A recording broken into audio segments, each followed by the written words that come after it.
প্ৰথমতে আমি সকলোৱে মনত পেলাম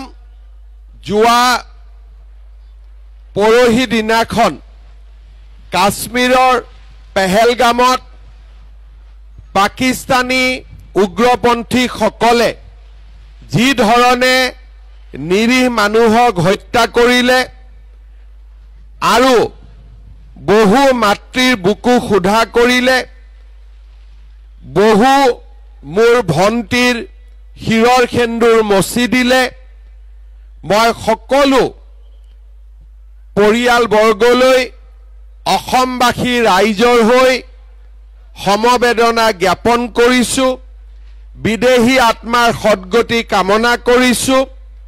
আৰু ভগৱানক প্ৰাৰ্থনা কৰিছো যাতে প্ৰধানমন্ত্ৰী নৰেন্দ্ৰ মোদীক শক্তি দিয়ে তেখেতে যাতে আমাৰ ভাৰতৰ বুকুৰ পৰা এই পাকিস্তানী সন্ত্ৰাসবাদীসকলক নিশেষ কৰিব পাৰে নোহোৱা কৰিব পাৰে আৰু আমাৰ ভাৰতত পাকিস্তানে যাতে কোনো কাৰণতে সন্ত্ৰাসবাদ চলাব নোৱাৰে তাৰ বাবে কঠোৰ ব্যৱস্থা গ্ৰহণ কৰিবৰ বাবে মোদী ডাঙৰীয়াক যাতে শক্তি দিয়ে তাৰ লগে লগে মই প্ৰধানমন্ত্ৰী ডাঙৰীয়াক আহ্বান জনাম যে তেখেতক ভগৱানে আৰু শক্তি দিয়ক পাকিস্তানৰ লগতে আমাৰ দেশৰ ভিতৰতো যিবিলাক পাকিস্তানৰ দালাল আছে সেইবিলাকো যাতে মোদী ডাঙৰীয়াই খতম কৰিব পাৰে শেষ কৰিব পাৰে যোৱা দুদিনমানত মই দেখা পাইছো কালি দেখা পাইছো যে আমাৰো কিছুমান দুই এজন মানুহে ইনডাইৰেক্টলি পাকিস্তানৰ সমৰ্থনতে ফেসবুক হোৱাটছআপ বা পোস্টিং কৰা মই দেখা পাইছো মই এটা কথাই ক'ব খুজিছো যে অসমৰ মাটিত থাকি যিসকলে পাকিস্তানৰ দালালি কৰিব কাকো আমি এৰি নিদিও এই কথা সকলোৱে মনত ৰখা উচিত হ'ব এৰি দিব লাগে নেকি হি লাগিলে যিমানে ডাঙৰ মানুহ নহওক কিয় যিসকলে পাকিস্তানৰ দালালি কৰে তেওঁলোকক আমি কেতিয়াও এৰি দিব নোৱাৰো যোৱা কালি মই গোলাঘাটত আছিলো যোৰহাটত আছিলো তাতে মই সাংবাদিকক কৈছিলো যে আমাৰ অসমত কংগ্ৰেছ দলৰ 3 জন সংসদ আছে ইয়াৰ ভিতৰত এজনে আটাৰী বৰ্ডাৰ দি গৈ পেলাই পাকিস্তানত 15 দিন চৰকাৰক নুকুৱাকৈ থাকি আহিছে তাৰো ৰেকৰ্ড অসম চৰকাৰৰ ওচৰত আছে আৰু এই ধৰণৰ ব্যক্তিক আমি ক্ষমাও নকৰো আৰু এনে ব্যক্তিৰ বিৰুদ্ধে আমি কঠোৰৰ পৰা কঠোৰতম ব্যৱস্থা লম এই কথা আজিয়ে মই ক'ব বিচাৰো শ্ৰদ্ধাৰ ৰাইজ মোদী ডাঙৰীয়াক আমি শক্তিশালী কৰিব লাগিব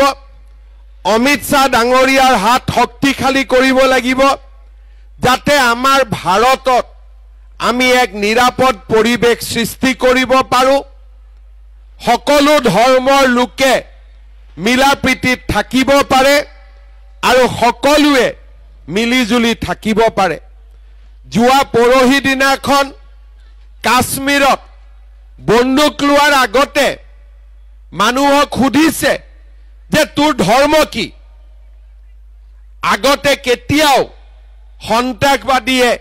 ধৰ্ম বিচাৰ কৰি মানুহক মৰা নাছিলে প্ৰথমবাৰ আমি দেখিছো যে কোনোবাই যদি কৈছে মই হিন্দু নিজৰ পত্নীৰ আগতে গিৰিয়েকক গুলি মাৰি হত্যা কৰা হৈছে আপোনালোকে একেদিন টিভিত দেখি আছে কি হিন্দু হোৱাটো দুখৰ কথা হ'ব পাৰে নেকি আজি ভাৰতবৰ্ষত 5000 বছৰৰ পৰা হিন্দু আছে চন্দ্ৰ সূৰ্য থকালৈকে হিন্দু থাকিব এই হৈছে সত্য আৰু চিৰন্তন সত্য আজি আমি যদি সন্ত্ৰাসবাদৰ ভয়ত কাশ্মীৰ যাব নোৱাৰো সন্ত্ৰাসবাদৰ ভয়ত যদি অসম আহিব নোৱাৰো উত্তৰ পূব যাব নোৱাৰো তাক আমি কেতিয়াও মানি ল'ব নোৱাৰো আৰু সেই কাৰণে সন্ত্ৰাসবাদৰ বিৰুদ্ধে আমি হিন্দু মুছলমান সকলোৱে একেলগে যুঁজিব লাগিব ভাৰতত সন্ত্ৰাসবাদে যাতে মূৰ দাঙি উঠিব নোৱাৰে তাৰ বাবে সকলোৱে আমি একেলগে কাম কৰিব লাগিব শ্ৰদ্ধাৰ ৰাইজ আজি আপোনালোকে দেখা পাইছে বিজেপি দলৰ শাসনত হিন্দু মুছলমান খ্ৰীষ্টিয়ান সকলো আজি নিৰাপদে আছে এতিয়া যেতিয়া আমি চৰকাৰী আঁচনি দিওঁ আমি সকলো ধৰ্মৰ লোকক দিওঁ আমি কেতিয়াও নুখুদো যে তুমি মুছলমান তুমি অৰুণোদয় নোপোৱা এনেকুৱা কথা আমি কওঁ নেকি আমি কেতিয়াবা কওঁ নেকি তুমি মুছলমান মানুহ তুমি অৰুণোদয় নাপাবা প্ৰধানমন্ত্ৰীৰ আবাস নোপাবা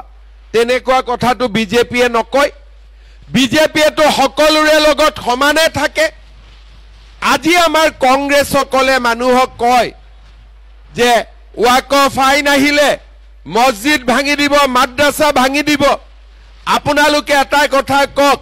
বিজেপি অহাৰ পিছত অসমত মছজিদ বাঢ়িছে নে কমিছে যমুনা মুখত মছজিদ বাঢ়িছে নে কমিছে তেতিয়ালে যিসকলে এই ধৰণৰ মিছা কথা কয় অসত্য কথা কয় তেওঁলোকে এটাই বুজি পাব লাগে যে প্ৰধানমন্ত্ৰী মোদী ডাঙৰীয়া হিন্দুৰ লগতো আছে মুছলমানৰ লগতো আছে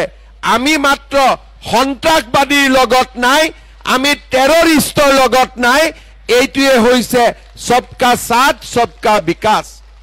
কোনোবা মুছলমান মানুহে বিচাৰে নেকি যে সন্ত্ৰাসবাদী ভাৰতত থাকক কোনোবাই বিচাৰে নেকি কোনোবা হিন্দু মানুহে বিচাৰে নেকি সন্ত্ৰাসবাদী ভাৰতত থাকক কোনোবাই বিচাৰে নেকি আৰু এটা কথা আজি আপোনালোকে উল্লেখ কৰিব বহুত ডাঙৰ কথা মই কৈছো আমাৰ ৰাহুল গান্ধীয়ে হিন্দু ধৰ্মৰ মানুহবিলাকক ভাগ কৰে তুমি ওবিসি তুমি এসটি তুমি এসসি তুমি জেনাৰেল কিন্তু কালি যেতিয়া পেহেলগামত বন্দুক ললে সন্ত্ৰাসবাদীয়ে খুদিলে কি তুমি হিন্দু কাকুটো খুদা নাই তুমি কি এসসি তুমি কি এসটি তুমি কি ওবিসি হিন্দু বুলি কোৱাৰ লগে লগে তাক গুলিয়াই মাৰি দিলে হয় না নহয়